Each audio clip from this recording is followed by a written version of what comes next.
10:11 in the morning, WCBC Cumberland. Imagine living with migraines. Imagine living with migraines for a good bit of your life. Doctor, do you have any idea how many Americans live with migraine headaches? Yeah, actually, it's about 36 million people in this country suffer from migraine, and that's more than heart disease and diabetes combined. Dr. McAllister, Dr. Peter J. McAllister is here this morning. The topic is migraines.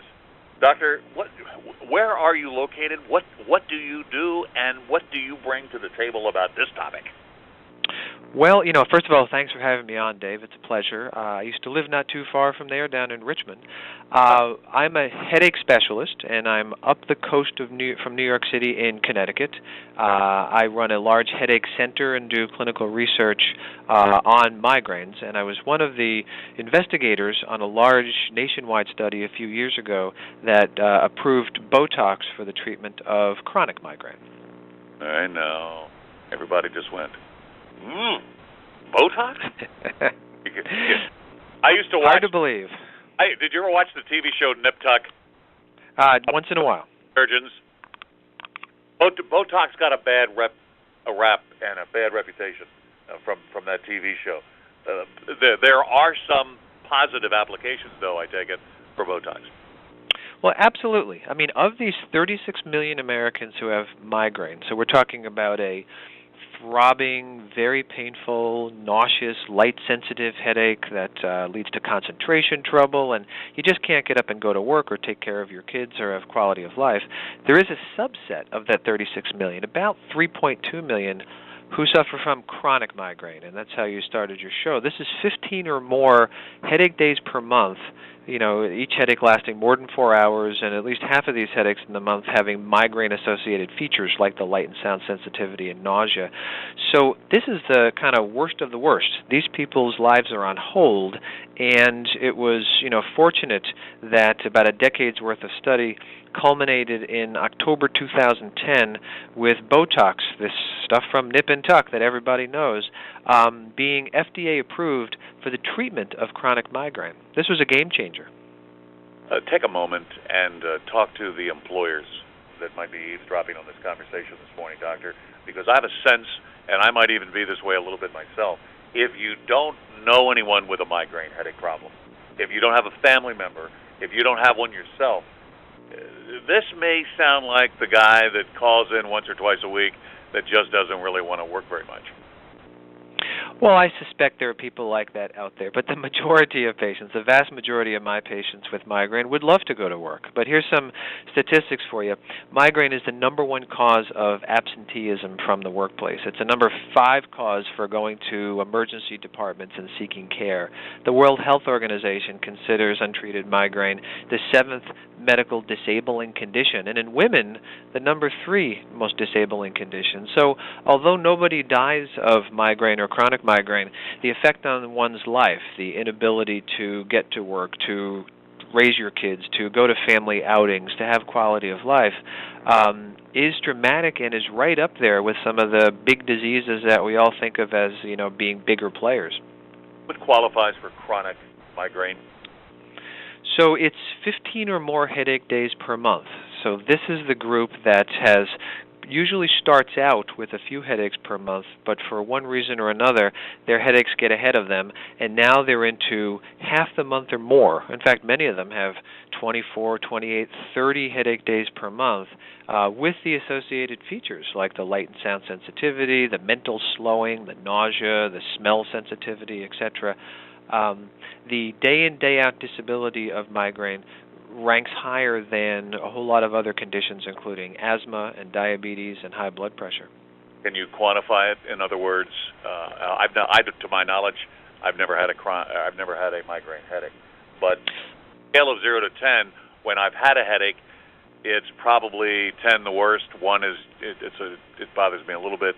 My headaches probably are a 3 or a 4.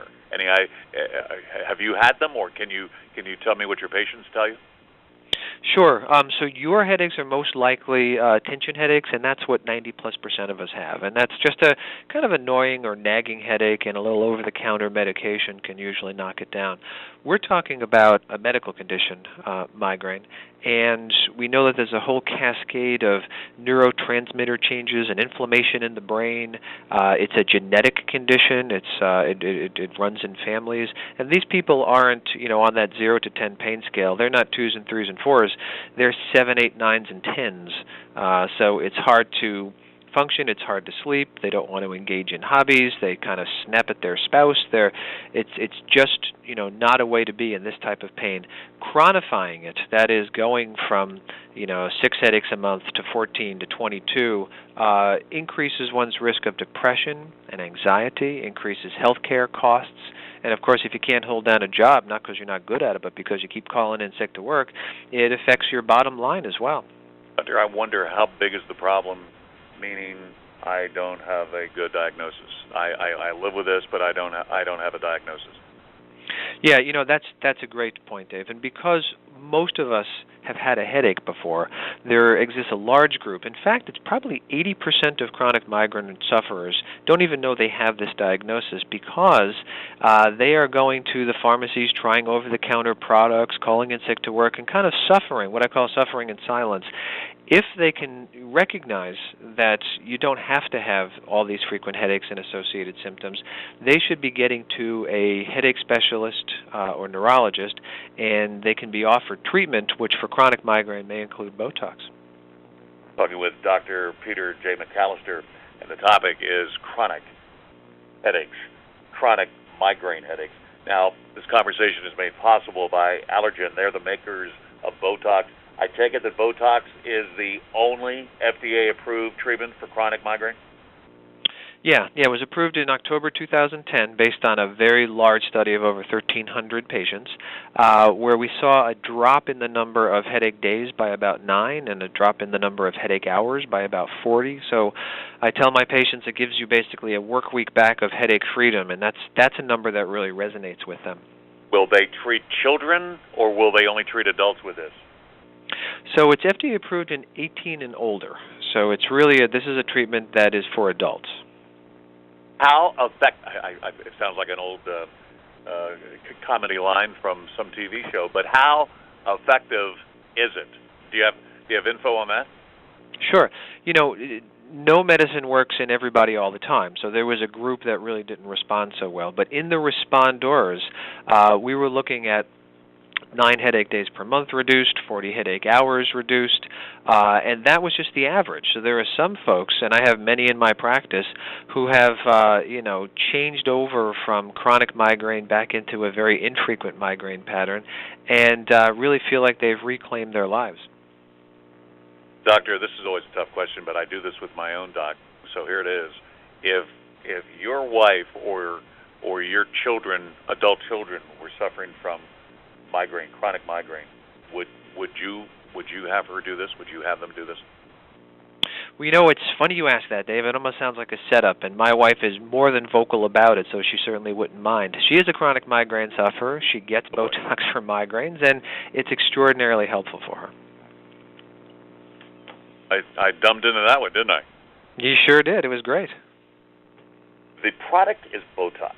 It's made by Allergan. If I want more information about this, so I can take it to my doc, or if my doc says, give me resource opportunities, where do I go for that? Yeah, there's a great website I can give you. It's called BotoxChronicMigraine.com.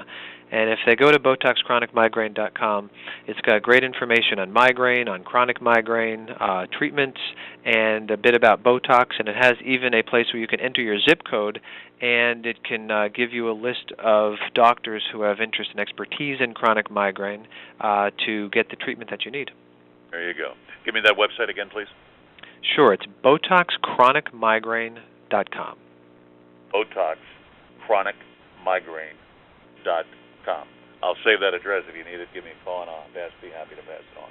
Dr. McAllister. Doctor, regards to your family. Thank you for taking the time. I've learned something this morning. Thanks. Well, it's a pleasure, Dave. Nice talking to you. You too. Bye-bye. Bye-bye. Bye-bye. Bye-bye.